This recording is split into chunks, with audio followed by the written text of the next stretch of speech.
Hey everyone, welcome to Beginnings, the show that asks where do creative people come from. My name is Andy. I'm the host of the show and a writer and performer based in Los Angeles, California, where it is currently pouring rain. Except for having to take Mabel out in it. It's quite nice because there are no seasons here. And so you have to treasure these moments when it's overcast and when it's pouring. Great episode today, by the way. What? You thought I was going to talk about the weather in Los Angeles for the rest of the show? Hey, audience, write in if you want to hear full episodes of me describing the weather in Los Angeles. Sound off in the comments. Send me an email. I want to hear from you. Maybe that's a pivot for the show. Maybe that's what it's going to be from now on, just describing the weather here. Great episode today. This is Mark Little. If you don't know who Mark is, let me read you his bio very quick. Originally from New Westminster, British Columbia, Mark has been writing and performing comedy for almost 2 decades. His sketch group Picnic Face gained some acclaim during the heyday of internet videos, leading to their own series, which was executive produced by Mark McKinney. He's also known for the popular shows Mr. D, Gary and His Demons, which I truly loved, and also one of my favorites, Cavendish, which is a show that Mark co-created and which is easily one of the funniest things in the last few years. I don't know how I stumbled upon it because getting Canadian TV here, you know, unless it happens to be on Hulu or Netflix or something, you know, it's difficult to find. But somehow I stumbled upon Cavendish, and it was just after, I think, Detroiters was canceled, and it filled the same hole in my heart that Detroiters had been living in. It's great. Seek it out however you can. It's very funny. It has the same kind of absurdity and surreality that made Detroiters so good. But I wasn't really sure what to expect from Mark, and we had a really solid, good, deep conversation. Very, start off right away talking about emotions, which is always my sign that this is going to be a good talk. Although I will say this, we taped this like maybe a week or so before the election, so late October, and you can hear in it, my brain is just broken. You can hear the stress has just eaten holes in my cerebrum. But luckily I was able to get some semblance of thought out to have a conversation with Mark. By the way, if this is your first time listening to the show, thank you for checking out Beginnings. Why not check out other episodes? They're all there on whatever podcatcher you listen to podcasts on. I mean, all of them are there on Spotify. The last 100 are on the other ones. But I've been doing this show for over 10 years now, almost 11. And a lot of great writers and performers and stand-ups and comedians and artists. Scott Thompson has been on the show. If you like Canadian comedians, that was a great episode. That was, I think that was episode 400. If you want to subscribe to the show, you can do it on Apple Podcasts, Spotify, Stitcher, Amazon, whatever their new podcast thing is. Look, Amazon wasn't happy just suppressing their labor force and making billions of dollars by exploiting their workers. They also wanted to get into podcasting. Now you can, hey, if that's your, I'm not going to knock it. I watch The Expanse on Amazon Prime. So if that's your preferred podcast platform, what else? Google, another tech giant. Can't get away from them.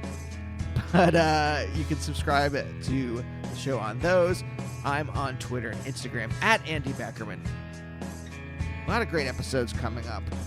Hey, speaking of other Canadians, Chip Zdarsky, the wonderful comics writer and artist, will be on the show in a couple weeks Tobin Sprout from Guided by Voices, Francis Quinlan from Hop Along. That's next week. So stay tuned. But for now, let's talk to Mark.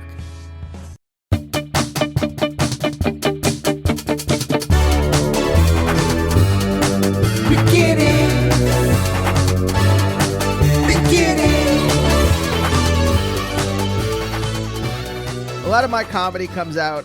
Anger seems to be like my real potent emotion. So when I'm at my funniest when I'm yelly. Yeah, I would say the same is mostly true for me. Like what I enjoy doing in comedy and who I am in my real life is so different. It's crazy. But it's not different in the sense that I'm like putting something on. I was talking to my therapist about this because we talk and he was like a lot of what I talk about is sort of like anger and sadness and, repressed emotions, repression, and he says like, well, how often do you yell in your real life? Like, how often do you like express anger in that sort of loud, confrontational way, or even just like allow yourself to like have a burst? And I'm like, almost never. I remember the times when I had emotional, angry outbursts because I'm ashamed of them, and I cling to those memories in an unpleasant way. And then he was like, well, how often do you yell when you're on stage? And I was like, almost every time. Literally every character I play is expressing all of the anger and bitterness and shittiness that I'm bottling up. Yeah. And I don't think that's healthy, but I guess it's better than nothing. Wait, are you bottling? Like, I thought forever that I was repressing stuff.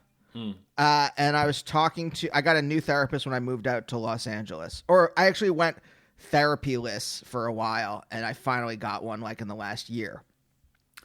And she was saying that I'm not repressing it so much as that the emotions are happening and I'm just not acknowledging them. Like I'm driving past them in a car and I'm looking out the window at the emotions and I'm like, oh, okay, interesting that that's happening.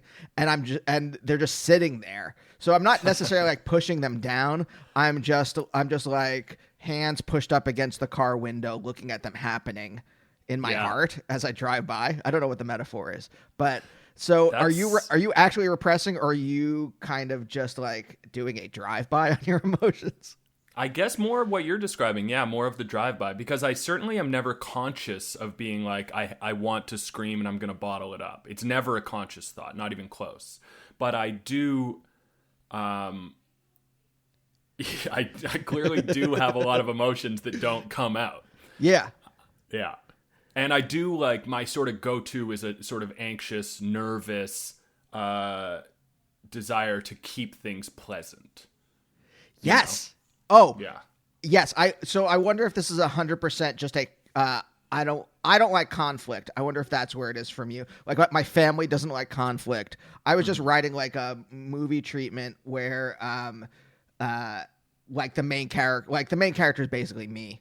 Mm-hmm. It's just like the whole thing is about them just walking through them, like trying to avoid conflict and like ruining all the relationships because they don't want to ever deal with any of the conflict in them.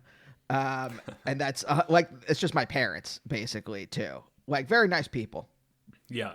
So this is not like a knock on them, but just like they don't want to bring up unpleasant things, which it comes from a good place. Yeah, totally. Yeah. My family's the exact same way, and I'm known as the sensitive one in the family because I take things hard, I take things hard, but I very rarely lash out about them. I bottle up. I guess the closest thing I do to like overt repression comes in the presence of my family, and it's when I just my body I shut down and I go quiet, and then my family 2 days into me saying nary a word will ask if everything's okay.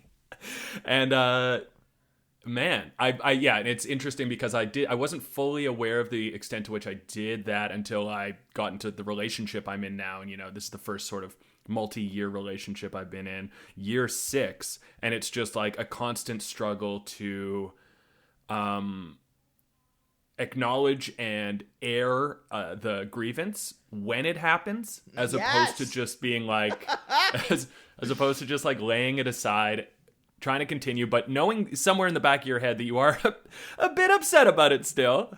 And then just letting that weirdly fester until it turns into a much bigger fight a couple days down the road. And then you have to be like, you have to like retrace your steps and be like, I'm not sure why I'm treating you in this way right now. Like, why am I so upset? And you're like, I guess it's because of the way you told me that thing 2 days ago. And I wanted to say that hurt my feelings and I never did. And now I'm this way. So sorry. It's a lot of Mark. See this? I knew there was some it wasn't just like there was something else that was resonating with me about you. And it's or like where like your comedy comes from. I think it comes from a similar place. And there was, I don't know if this makes any sense to you. When I was a kid, I made a list like a couple months ago of like all the characters I identified with as a kid, and they're all like robots or aliens. They're all like, it's all like Data from like Star Trek The Next Generation, or like Warlock, who was a alien robot character from New Mutants in the X-Men. And I'm like, what is it about all these characters that are like, don't understand their emotions or don't understand what emotions are and are constantly walking through the world trying to figure out their emotions? What is it about these characters that resonated with me for my entire childhood? And I'm like, oh, I get the theme. I get what was going on here. And I was it the same kind of thing for you? No, actually, I don't think, I think it's taken a long time for me to acknowledge the way that I am. So when I was young and throughout most of my life, the characters I love the most, I don't know if you'd say I relate to them, but they're all like aspirational characters. So like I liked Michelangelo in the Ninja Turtles, you know, like I liked guys who were the way that I wanted to be. And I didn't recognize that I wasn't that way for quite some time. What, like, did you want to be the cool kid? I say that because I wanted to be the cool kid. I was not like uncool, but I was definitely not like cool. I was not like, when I think of cool, someone with sunglasses and a leather jacket with the collar popped or something, which is like, I guess a 1950s. Yeah, that's I Fonz. guess that's well, I guess like Happy Days. Well, Happy Days? I don't think it was even on anymore when I was a kid, but it was on reruns. Yeah, there's some reruns. Yeah. So I don't know why I had this like ancient, like my parents' version of cool in my head, but there was some where like, oh, I want to be that. And there was, that was just never going to happen. Yeah. I was the same. I mean, I think the problem is I got a taste of it early. I was cool until grade 6, you know, or at least I thought I was cool and had not yet realized that I wasn't. And I think puberty knocked that out of my system. But throughout like my early elementary school days, I was one of the fastest kids on the playground, and that's how we flirted. You know, it was like girls would chase the boys, and if you could get away from them, then you were cool. And I had like a big friend group, and I was in all the school plays, and I was sort of a class clown, loudmouth. And I was good at school. So I was just like checking all the boxes. Parents liked me, kids liked me. And then I went to grade 6, and it was the first time that I was sort of confronted with a version of cool that was like a bad boy, which is a friend that I made in grade 6. And then I just kind of fell in line behind everyone else who worshipped this guy. And that was when like self-consciousness set in. And I started to realize like there's like a whole other sort of mysterious world of what it means to be cool, which I don't have access to.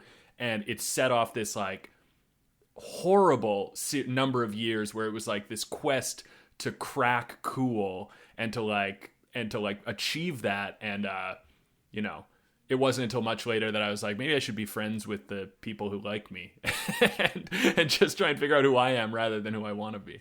I would say I'm still on that path, and it's like it's disgraceful for a man in his late 30s to be feeling that way. But 100%. I can't like I don't like act upon those impulses anymore, but it still hurts me if the cool kids don't respect me. It's respect in quotes, right? Yeah. Like whatever that means in my brain. Like, if like the cool comics are not interested in hanging out with me or something like that. I'm not even a stand-up. My wife is. Like, it's not like that's even my world really, but it's like, but like I want the respect I still want the respect of people who I don't respect in some way. I know, it's horrible. It's a nightmare, and I feel the exact same way. And it's why I quit Twitter every 3 months. Because I'm like, oh my God, I've just created this weird, like, social ecosystem that's the least tangible out of anything I've ever been a part of, and yet still holds the same power over me. Like, what the hell am I doing? Oh, okay. Wait, so 2 questions. Were you like this guy's sycophant? Were you like his like some kind of toady in his coterie? Coterie of toadies. Yeah, I think in my memory, every time I revisit it in my memory, it becomes more grotesquely similar to what you're describing. But I think if I was to be more fair, and if you were to ask him, he would say we were friends. We were maybe for a second best friends. But in my memory, it was like he held power. And I remember where I fell in that power. And I remember the other guy who I was like jockeying with for position as like number 1 friend to this guy. And I also remember it kind of like dismantling my own sense of who I was and my own like conscience to a certain extent. Because I was just like so ready, so eager to fall in line with this guy's worldview and like his values. It was a nightmare. And so you basically had like an identity crisis at age 11. 100%, yeah. And then that sort of carried on into high school, and I didn't really start to shake that until like university, which is insane. So wait, was that like the moment where you kind of became very like, you said, I think self-conscious, but like you started to like, cause that for me, that was like the end of everything. When I became self-aware of my, like when I started to see myself from outside myself, and I'm like, oh, what the hell are you doing, Andy? Like, what's your, like, you're way too sensitive. I mean, this was like a thing like in grade school. 6th grade was like tough because like they redistricted. I can't say this word ever. Redistricted. They changed the lines, and like there are 3 elementary schools in my area, and I went to one called Lorraine, and when they changed the lines, I ended up going in 6th grade to this other one called Jacksonwald. And I knew some people there. It's not like I grew up in like a giant city or something like that. And my parents tried to like get them like, hey, for 6th grade was that dividing line. I don't know if it's the same thing for you, but like then we went to junior high after that. And that's when everyone was going to be together anyway. So my parents and a couple of the other kids' parents like petitioned the school, like, "Hey, can you just let the 6th graders continue on in the grade school they're in, so they don't have to switch schools for 1 year and then switch schools again?" And they're like, "Nope." And so like I was like real like a raw nerve in 6th grade, and I cried a bunch. And once I saw that behavior, I started to like realize, I'm like, oh, I can't keep crying. I can't keep being like, I remember this guy, Sean Hoffman, who was a friend of mine, became a friend of mine. He like called me by my last name instead of Andy. And I like freaked out on him. I'm like, that's not my name. My name's Andy, not Beckerman. Yeah. I don't know why, like, and I'm like, what are you doing at some point? And that kind of like, that really spiraled me for a while, probably up until I started going to therapy in my late 20s, early 30s. Yeah. So you had a similar kind of moment of like starting to look at yourself from the outside. Yeah, I think so. Yeah. I certainly had like, I don't know how so. I mean, I feel like I was self-aware, but maybe not. I mean, certainly I just became suddenly aware of being like a person in a social system where my place was not assured. And friendship became this like fraught thing that had power involved with it, where at least if it had that before, which I'm sure it had to a small extent, I hadn't been aware of it, possibly because I had that power. So, I was the one who people wanted to be friends with up until grade 5. And then after that, it was like everything shifted. And so yeah, it was like grade 6 and 7. And then I went to another new school away from that guy in grade 8. And then that was just a whole other thing. And then it just continued. Yeah. Wait, what happened there? So that was junior high for me, started in grade 8. And that was in a new city. I thought I was going to be able to go to the high school in my city, where all of my like sort of up to grade 5 friends were going. But my parents were worried that it was too dangerous, that school. It was like 3,000 kids. The previous year, a gang had come through with baseball bats and like beat someone up. What?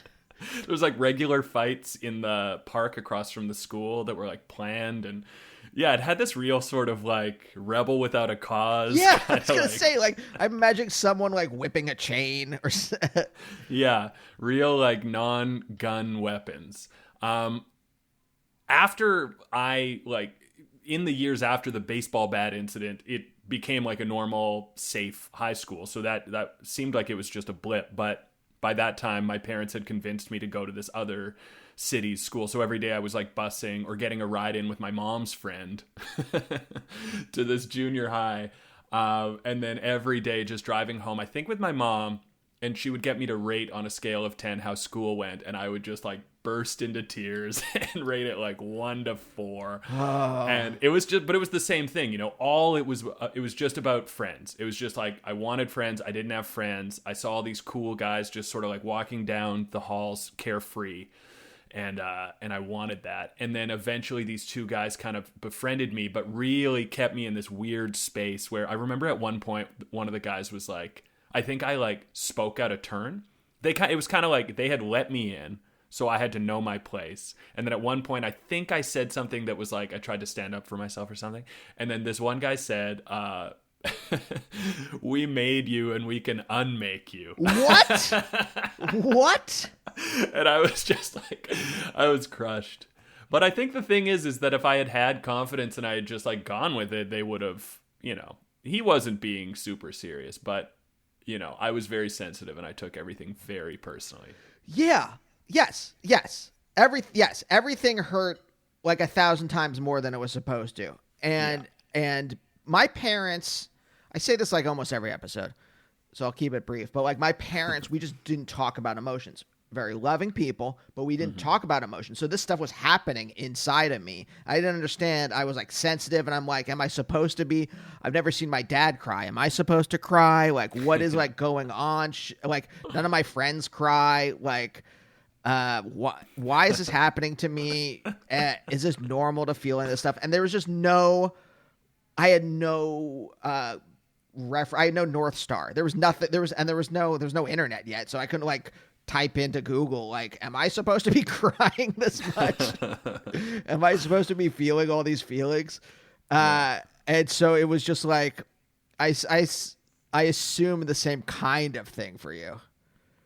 Yeah, I mean, my parents were never against emotions in that way. My mom was always super caring, but my dad was definitely very like, you know, he wasn't actively telling you don't cry, and he wasn't like, I mean, he was like a history professor, small guy, you know, by no means like a sort of classic don't cry dad, but he definitely set an example of emotionlessness. You know, he covered well. But yeah, I don't know. I don't think they never discouraged the sort of emotional outbursts, but they also had no idea how to talk me through social situations like that. Or if they tried, I don't remember, but I'm sure it was useless because I wouldn't have taken their word for it. You know? So when you said like a history professor who is kind of like, the first thing that popped into my head was like, first of all, a British kind of professor with like a tweed jacket type, not even tweed jacket actually, just like more of like a suit kind of like real button down type person. Is that in any way accurate? It's not far off. You know, he was more of like a casual,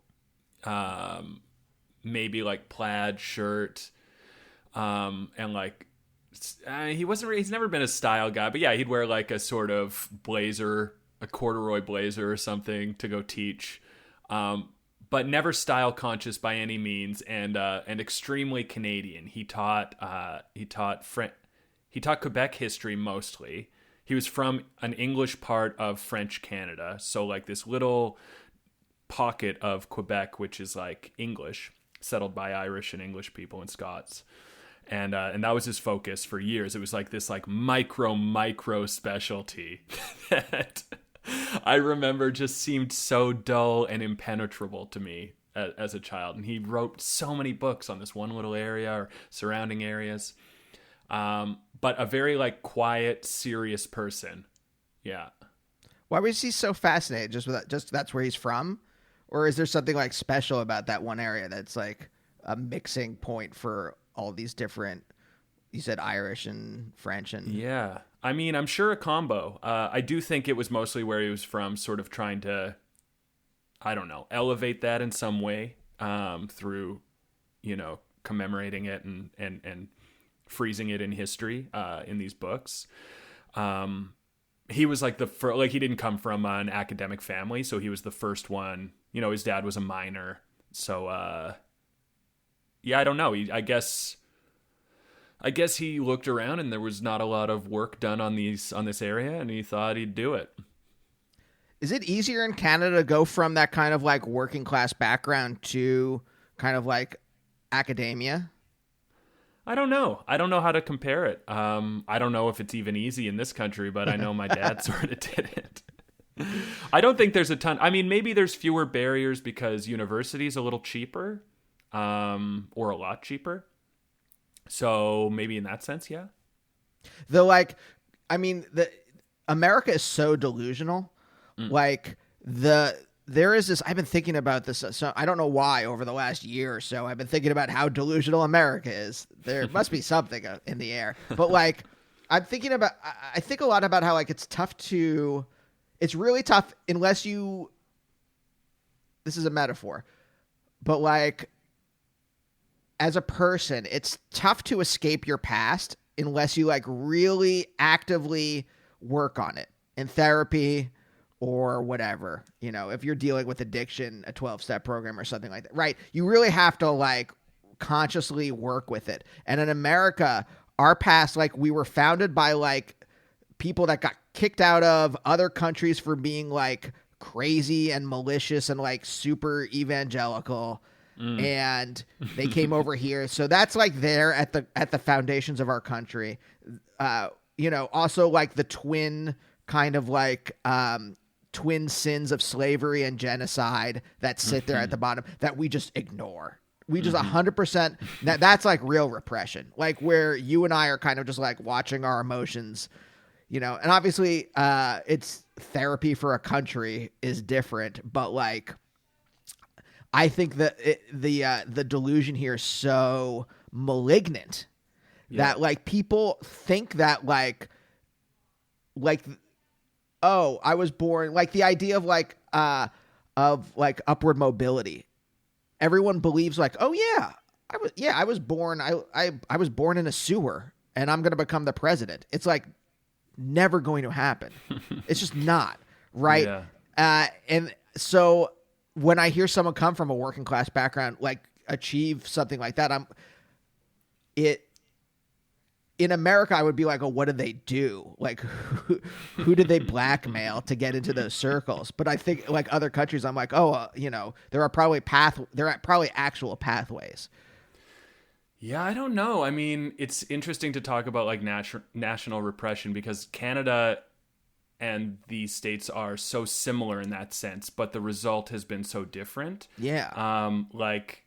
Canada's got a lot of the same national sins that you're describing: genocide of the indigenous populations, forcing them into Catholic residential schools where there was abuse up until so recently, up until either the 80s or the 90s, an insanely recent, and then ongoing problems with water on reserves, which is similar to what's going on in the States. So I think the difference is at least from the outside, America has seemed to cover that up and then become this sort of chest pounding, don't ever question us, we're the best. Whereas Canada has covered it up in more of a classic repression way, where it's everyone puts on a smile and everyone's a little condescending, especially towards America. And we hold ourselves as this there's a shitty confidence to a Canadian that is so transparently based on a lack of confidence. So like feeling like the little brother and then overcompensating in this sort of like condescending, horrible way that and focusing on the world's problems, especially America's problems, as a way of in no way acknowledging our own and certainly not attempting to fix our own. So in Canada, it's like shit doesn't change because everyone wants to believe this national lie that we've got it all figured out and we're very nice already. And anytime Americans encourage that national lie, either by providing a negative counterexample or by complimenting us and saying things like, I'm moving to Canada after Trump gets reelected, Canadians pat themselves on the back and we tell ourselves that we've got it all figured out, and it's insidious. It's horrible. Yeah, there's like one of the things I was thinking of lately. There was like just a mass shooting just a couple months ago in Nova Scotia. In Nova Scotia, right?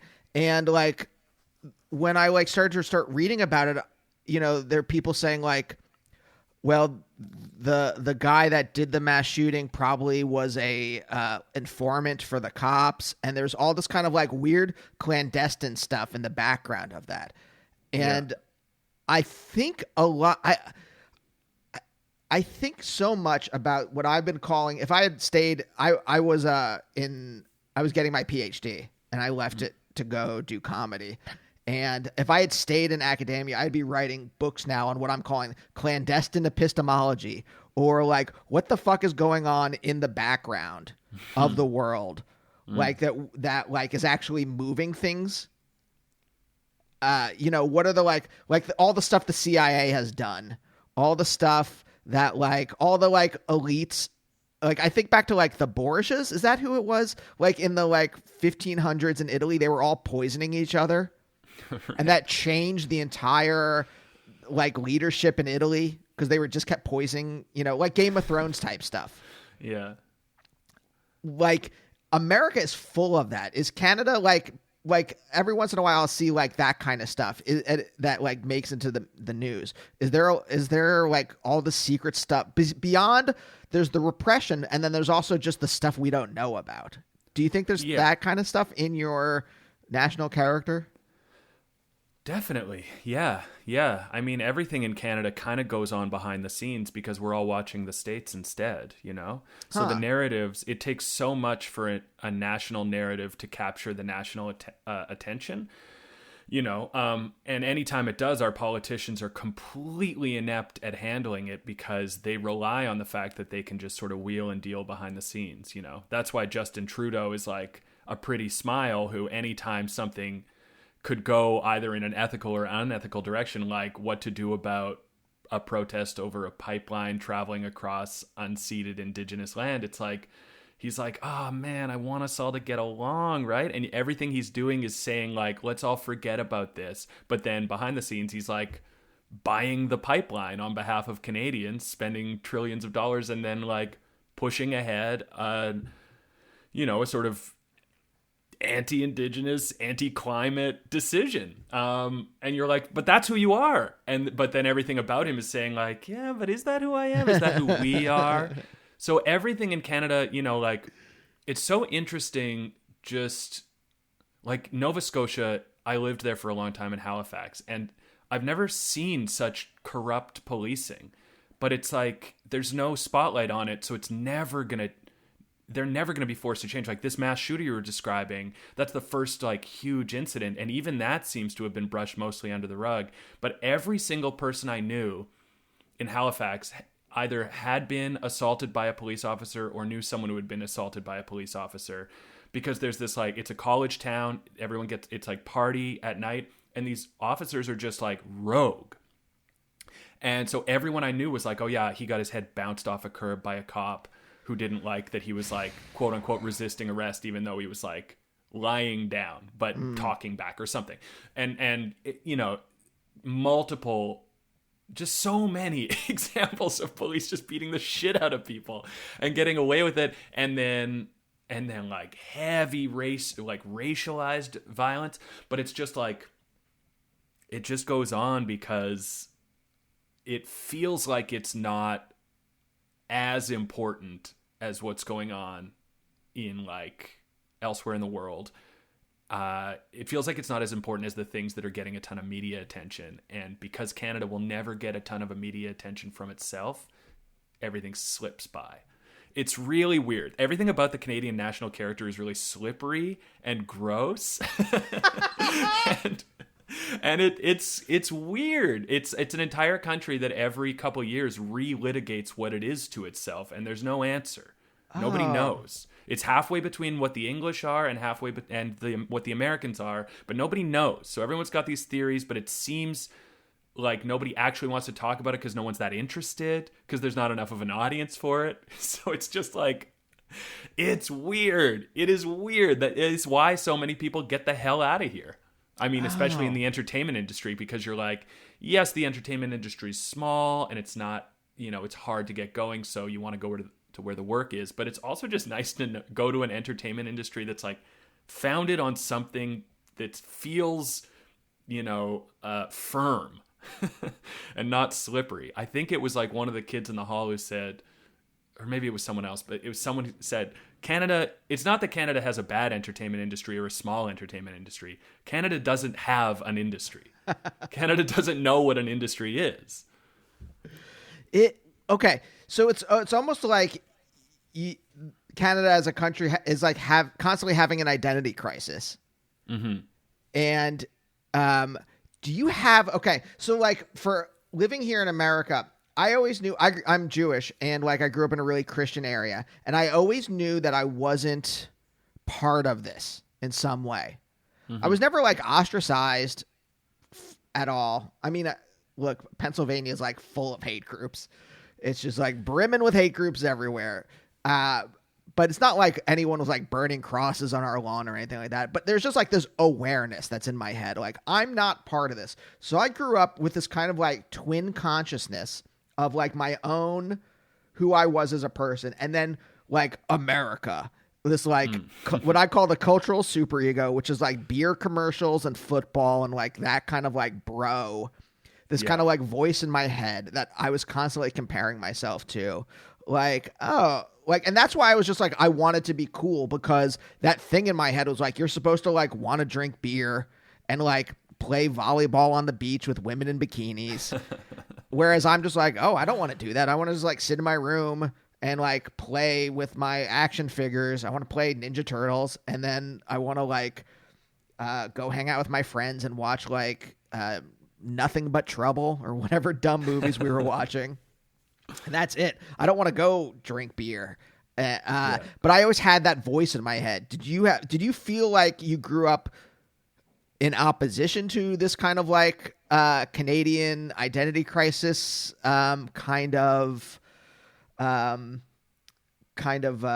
what again, I'll call it the cultural superego. I'm holding my fist. I'm like making a fist as if that like somehow represents this like thing in your head. Did you have that thing in your head at all? Or did you like, were you more a unified person? No, certainly not a more unified person. And the Canadian superego is less clear than the American one. So there's less of a thing to rebel against, because you don't know what the hell it is really. But what I knew about it, I disliked from an early age. My dad was very kind of snobby about America, what it meant, like America, and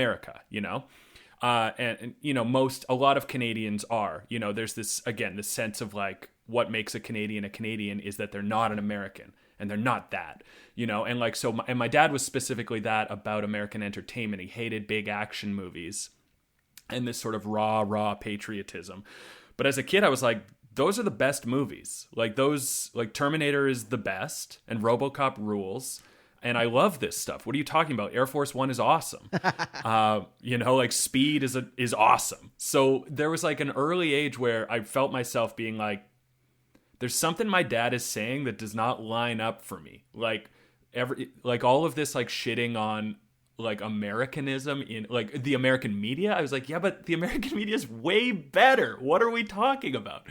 So from an early age, I really found myself turning against that idea of like looking down on every aspect of America, you know, because there was this like clear aspect that was so sweet.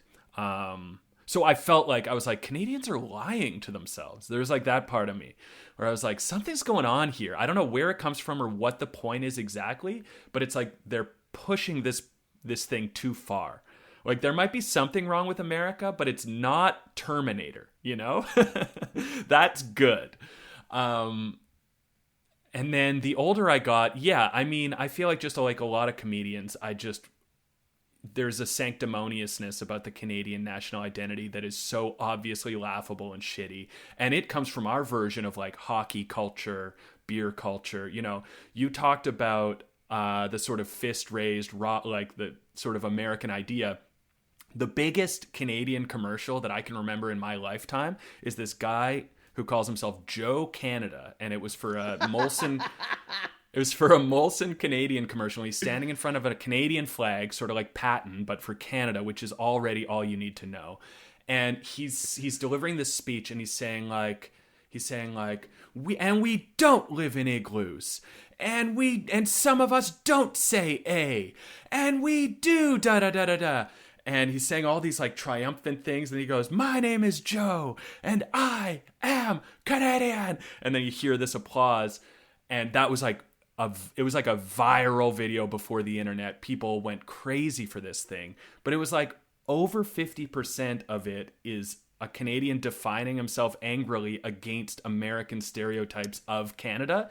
It was like obsessive. So there was something about that when people were proud of that, you know, you would just, with my group of, you'd just laugh at it. You'd be like, what are we doing? Like, that's... Like, just be comfortable. We got to be comfortable in who we are. Like, that's terrible. Yeah. That's not good. That's not good.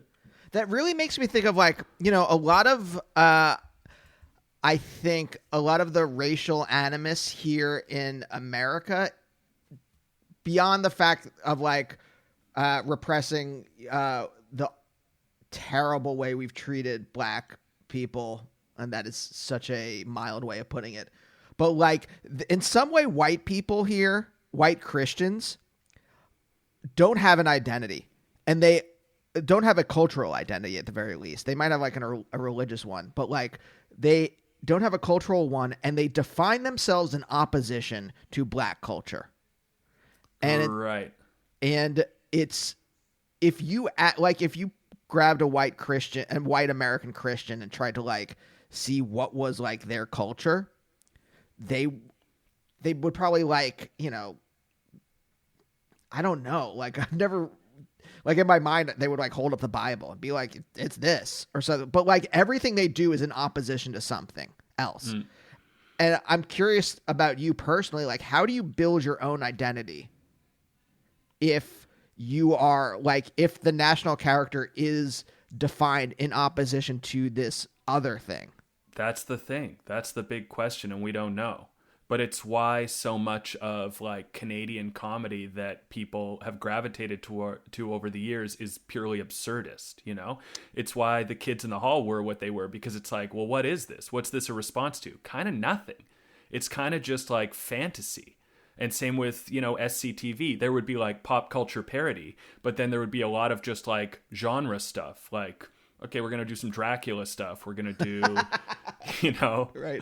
Or parody is like a good example too, where it's like, okay, we're going to parody like a Bergman movie for this sketch, or we're going to parody like an existing talk show host, or like a band from the world.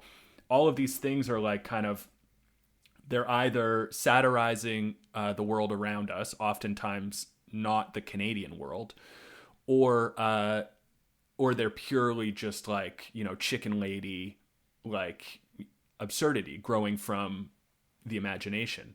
So, you know, Canadian television and is constantly trying to like figure out what is Canadian television. But if you were to like look at all of the movies and the TV shows we've made over the years, it's like the only ones that feel Canadian, there's some that feel Canadian, and very few of those are successful.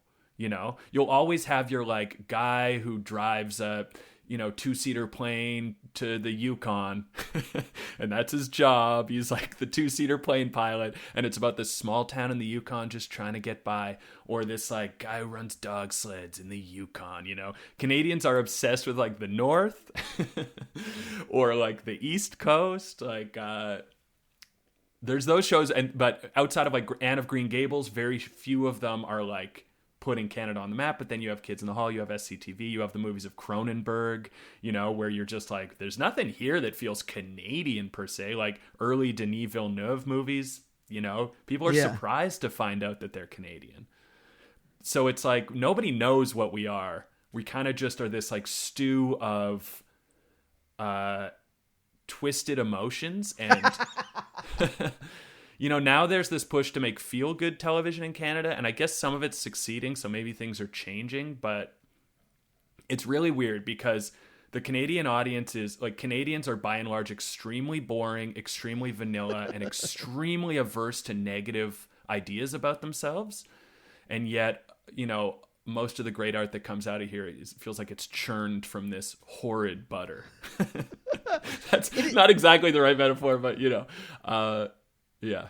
It is interesting though, that like, at least from America, and we only get the certain media that like breaks through in some way. Cause I think about like Britain, like all the British TV I love, if I talk to someone who's from the UK and I'm like, oh, you have so much great TV. And they're like, no, you're just getting, the Mighty Boosh, you're not getting, 2 pints and a packet of crisps or whatever that show is, right? You're not getting the crap.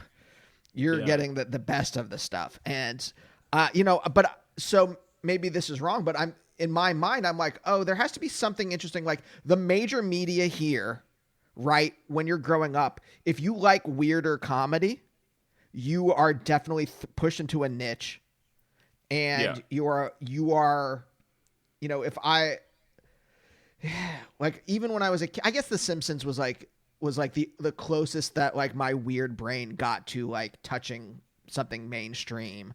But like, as I like grew up, and like my big touchstones are like Mr. Show and Kids in the Hall and Strangers with Candy and the UCB, the Upright Citizens Brigade sketch show that was on Comedy Central in the late 90s. Like those are the things, and they like no one knew any of that stuff. But I wonder, none of them got that big. Maybe Kids in the Hall sort of, but most of them remained niche and then just gained a following later. Yeah. But like in Canada, like in my mind, again, like the big things are like SCTV and Kids in the Hall. Was that actually big? Like when you like start to get into comedy and like that kind of stuff, did you find a lot of like people knew what you were talking about? Like if I talk to my parents about any of this stuff, they're just like their eyes glaze over. Yeah. It's a good question. I mean, definitely like SCTV and honestly Kids in the Hall were both a bit before my time. Kids in the Hall was happening when I was young, but I wasn't aware of it. So like my parents used to watch our national satire show, This Hour Has 22 Minutes, which is not good. It was fine early on, but anyway, it's not a big deal to get into that. But like, where am I going with this? What? I guess what I'm did just you like, ask? did you feel isolated? Like the media that I liked, or the media that resonated with me because it was so niche here, it didn't isolate. Like I wasn't like on my own. Like it's not like no one knew who the Kids in the Hall were, but like you definitely like are relegated to a like smaller niche versus like, if someone grows, it's not like I didn't watch Friends or Seinfeld or something like that, but like the stuff where like, oh, I want to make that kind of stuff. Yeah. Pushed me to the side. Yeah. I think it took a while for me to get into the sort of more cult stuff like that. As a kid, I think, I was into like big entertainment. I mean, I loved The Simpsons, and then pretty soon I loved Seinfeld, and I loved like Eddie Murphy. I remember watching a lot of Eddie Murphy, just anything he put out I wanted. And then I loved Dave Chappelle. So I think like I didn't really have like an underground comedy sensibility until I got to university. Up until that point, it was like I wasn't really aware of what, like, I think someone had shown me a couple Kids in the Hall sketches and I was like, yeah, I don't know. I don't know what this is exactly. Like, I loved Monty Python. I think it had to be big to reach me, and it took a while. It took until, like, I met some people who had DVDs to show me that. Actually, I think it took until, getting into, like, internet comedy where I was like, okay, follow this trail and see where it leads. What was the switch? Like, what was the thing that, like, turned on your brain where you're like, oh, I like this? I don't know exactly where the switch was. There's probably a bunch of small switches. I remember two big things for me. One was I was really, like, into improv in late high school, and then early university. I just got, like, obsessed. And I remember thinking, like, I didn't like stand-up comedy because I knew of it through we had these two long-running shows in Canada. One was just for laughs galas, which there was something always so off-putting and slick and gross about them. And then the other one was called something like Live at Club 54 or something. And it was just like club comics, just like churned out club comics. Someone had made a show at some point, it seemed like in the late 80s, and they were just like in reruns just like constantly.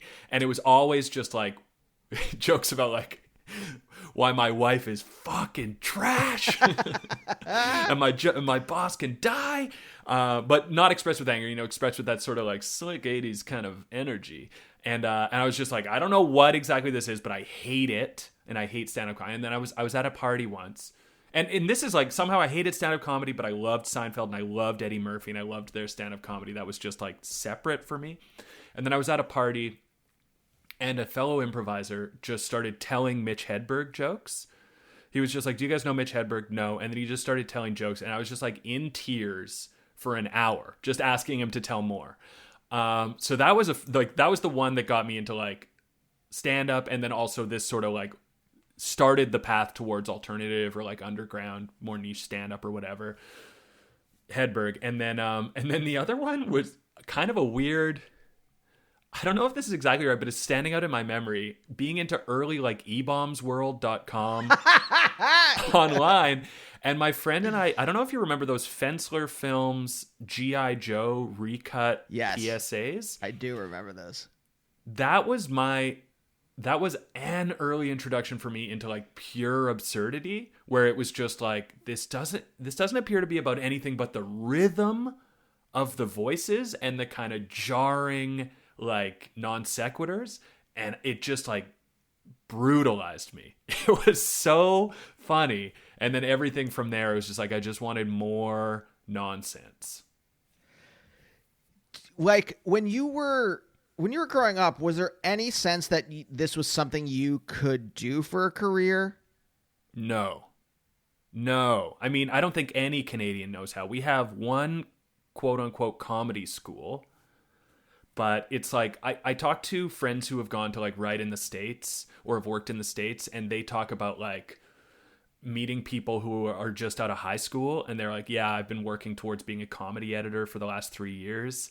Or like, I did a UCP class when I was 12, and that's how I learned that people have been on this track, And it's like, not only writers and directors and actors, but like editors. You meet editors who are like, yeah, I've wanted to be a comedy editor for a long time. And you're like, holy shit.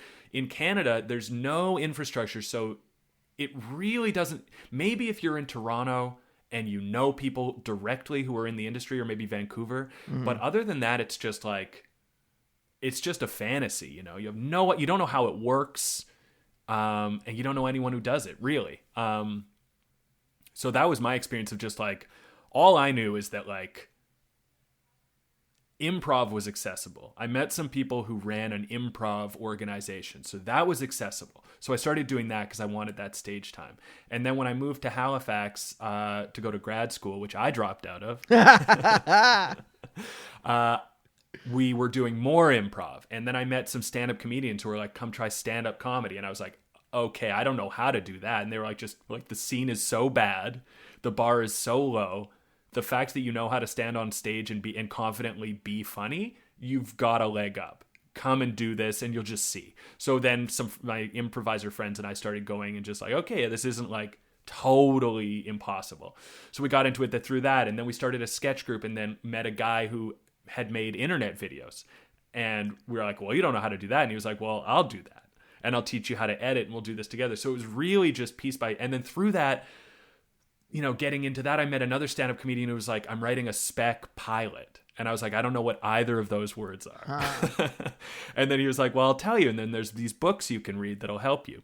So it was really just piece by piece of like wanting to perform and create stuff and having no idea what that could turn into. And then eventually, you know, you do that long enough that you meet the people who can tell you. Right. But it feels so different from when I talk to people who have been in the States and they describe how it is down there. I'm just like incredibly jealous. It depends on where you're from. Because again, like Right. I didn't know. I had no pathway. I kept stumbling in the same way I think that you did, where I'm like, oh, I'll do that. I mean, what were your aspirations when you, like, I was going to be a physicist and then I stumbled into philosophy and I fell in love with that. And so and then I was like, I don't know what to do with this. I'll be a lawyer. And I had a panic attack thinking about, like, I sent in my application to law school and had a panic attack. And I'm like, okay, so I don't think this is good. I don't want to actually do this. Yeah. And then grad school and then finally moved to New York and go to UCB. But like, Right. So it was like this really kind of just like very circuitous pathway of like, I don't know what to do and just basically just stumbling around in the dark. Did you have certain aspirations of like something and then you got knocked off that, or you were just like, I'll go to grad school, whatever? I mean, I think one thing that is good and frustrating about my brain is that I don't think ahead that much. And when I try to think ahead, I have panic attacks. So it's like, Yep. So, and it's very frustrating to my girlfriend who wants to think about, you know, further than 1 month down the line. Mm-hmm. But that has allowed me to not get overwhelmed by the uncertainty of this industry. Like when I was going to grad school in Halifax just because I was like, I was in university. I got into English literature. I just liked it. I liked the parts of it where I could argue about what was good and bad. Like I liked the parts that had some relationship to like performance, you know? I loved doing presentations. I loved arguing in a seminar. I loved the social aspect of it. And then that sort of carried over into the written work, but I also knew. So so at the end of that, I was like, I don't know what to do. I know I like this and I know I love performance, but I don't know what that means. So then I applied to got into this one grad school, the one that gave me a scholarship. I was just like, I'll go where I don't have to pay and worry, you know? Mm-hmm. So I did that and then was still doing performance. Very quickly looked around my like mid-level grad school program, not even close to like the upper echelon in the country. I looked around my small like 13-person class and I was like, maybe I'm 7th. Maybe I'm 6th or 7th best at this in this class. If that's true for this class, and this class is like 6th or 7th, relatively speaking, in the country, then I don't have a great shot of doing this. So it was like, while I was doing the grad, I was still like, I'll still try my hardest because I like it, but I started to give up those illusions of like becoming a professor a bit. And then while I was doing that, I was also just throwing myself into like trying to write sketch comedy like 10 hours a day.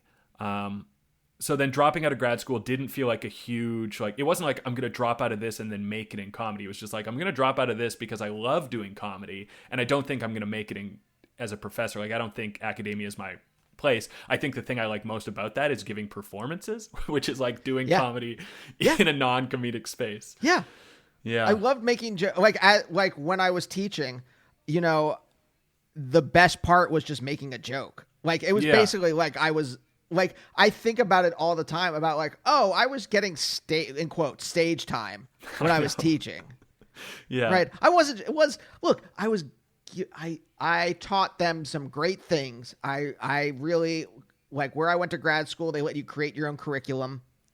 It was, I think it was great. I think I taught them very well, but also it was like stage time. It was like getting up, like learning how to like be yourself in front of people and talk about things off the cuff a little bit.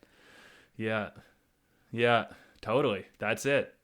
And then, yeah, once I dove into doing sketch, it was just like, I got it. My group started up this weekly show. Every Sunday we would perform 45 minutes of new sketch, and then we do like a half-hour improv set afterwards. And that became my entire focus. It was just like, I was still like, I think I was still technically in school. I was like I was like TAing and marking for one of the professors. So I was making enough money, and my entire focus was just like, Monday I start writing sketches, and then I have enough written for Sunday, and then we perform and we feel good and we get drunk and we start again on Monday. And it was like, I was like, I know that this isn't the height of my ambitions, but I also feel in my bones that if I do this well enough, I will learn and I'll improve, and people will see it, and it will lead to something else. And I don't know what that could be, but that's what I believe. So that's how I approached it, was just like, I feel like if I dive into this with my whole self, something good will happen. Because I felt like I had an aptitude for it. So at what point does we're right at the end of the show, but I'm curious, like, you're at this point of like confidence there, right? If I do this long enough, someone will notice. People enjoy this. At what point do you get that confidence, right? Because like we started off talking about kind of like this like identity crisis in grade school. Yeah. At what point does that kind of resolve itself and you start knowing who you are? Oh, would that it resolved itself. It's an ongoing battle. What I realized around that time is that I love to work. And the work was fun because it was comedy, and because it's like you put in all this work and then you get to do a show. Yeah. And then because you've put in all this work, the show goes well and people like it and people come to it, and then you get drunk and you have this feeling of like true accomplishment, and then you start the work again. And so I completely connected my self-worth to the work. And then for like 10 years or so, that felt like a comfortable fit where I was like, I think I've figured out who I am. I just need to like shut out every part of my life that's not the work, because that's where I feel self-conscious in like normal social situations or whatever. I'll just focus on this because this is who I am. And then, cut to 10 or so years later when I'm in my early 30s and trying to and like realizing that maybe like my relationship with my parents is bad. I've never had like a long-term relationship with a woman, and my friendships, I'm constantly being accused of keeping people at arm's length. And that's when I started being like, there's something else that the work is not addressing. And then you got the most recent chapter where it's the ongoing struggle for balance. Oh God, that feels very familiar. But yeah, no, I mean, my wife was even saying, like, even up to, I don't know, 6 months ago, she was like, you're a workaholic and you gotta like, you gotta relax at some point. It can't be, you can't just be like writing and making stupid videos all the time. There has to be more there. I mean, it was like I had this moment in my 20s where I think my dad said something like they came and visited me, and then they were leaving and I hugged them, and it was just like a very like lax hug. And my dad like made a comment about how like I don't really hug well. Whoa. And and that was the thing where I was like, oh, I'm like, it was like a metaphor mostly in my brain. I'm like, oh, I'm not really engaging. I'm like not like that hug, like it's a tepid hug because like I'm not really putting any emotions. It's just like perfunctory. Like your family leaves and you just give them a hug, and that's what you're supposed to do. And I've just been kind of like working off a script for my life as opposed to like writing it. Sorry, shitty metaphor. But I haven't been engaging in any real way. And that's the thing that started me kind of like, oh, okay. Like, I think the same thing as you, where I'm just like, I gotta like I mean, it's like fits and starts. Obviously, then I start writing my own script, but then I replace it with like UCB script or something like that. And then you have to like break away from that and, figure out your own shit apart from that. It's tough. It's like this like up and down kind of thing. Totally. Yeah. I mean, for me, I relate so hard to what you're saying. For me, I summarize it as just like trying to live in the moment, trying to be like this. I'm with the people I'm with right now. It's like, make this enjoyable, make this important or whatever. Yeah. Don't just be like, don't try to like get through those things and then like get back to the things that get back to like my desk and my writing. It's like, that doesn't feel good. It doesn't feel good to turn your life into like, how do I put it? I think for a long time I thought of like life with meaningful moments as like something that happens to other people in movies, or people with like, emotionally fraught lives where they got to get through big stuff. And for me, it's just this sort of perfunctory thing where it just like the days go by, but then the meaning comes from like sitting down and like creating. And it's taken a long time to be like, well, yeah, if you don't put any effort into your real life, then your real life is going to feel that way, but you're not going to be happy about it. So hug with force, man. Was it just that you were like keeping your parents at like a arm's length? No, yes, but not intentionally, and that continues. I mean, I feel like I feel like maybe like a lot of people who feel the way we feel, COVID has been like a real like series of changes, like not being able to do work in the same way that I've gotten comfortable with, and having to confront sort of the maybe more emotional, deeper things over the past like 9 months has been huge. So I just went home and like stayed with my parents for a month, with the goal of being like, I know something's not right, and I want to get to the bottom of it by a month from now. Wow. Yeah. And I wouldn't say I like cracked the code, but I did have like 2 big conversations with my dad where I was just like trying to get to an emotional place, sort of fumbling through expressing that I wasn't happy with our relationship and I didn't know what was going on. Felt good. I've been struggling with, one of the things I've been struggling with is, should I have that conversation with my parents, or because our relationship is good, but like not super deep. Do I like risk turning the boat over, capsizing the boat, I guess? Or are we just going to like sit in the middle of the river, in the middle of the lake? How's that? That's better. The Placid Lake. Yeah, the Placid Lake. Placid. Oh no. And I don't know. I'm just like, I'm like real on the edge over. But you had that conversation and it made something good happen. Multiple people told me not to have it. Like my sister would say like, that's how dad is. He's not very emotional. Like, what do you hope to get out of this? Like I don't know. When something's fine, it's easy to talk yourself out of it, and other people kind of want to talk you out of it too, because they're like, what do you want to get out of this? And if you can't explain it, it's like, well, then maybe don't bother. But I think I felt the same way you did, where I was like, do I want to risk making this ugly? And I think what I underestimated was my own I assumed I was going to make it ugly. And I was like, but why would I do that? I'm a nice person. So when I finally did talk to my dad about this stuff, it wasn't like, here's what I'm going to accuse you of. It was like gentle. I was like, I just want to talk to you about some stuff. And then he responded kindly, and we had a kind conversation. It wasn't gutting. It was just like, we kind of started to go deeper, but we were both laughing because it was uncomfortable for both of us. But it was like, okay, you're another human who doesn't want things to be, you want this to be good. Of course you do. Of course I do. Oh, man. Now I'm like, maybe I should do this. Because you're right. I'm like, it's not going to be confrontational. It's going to be a nice, it's like, neither of us are jerks. So like. That's it.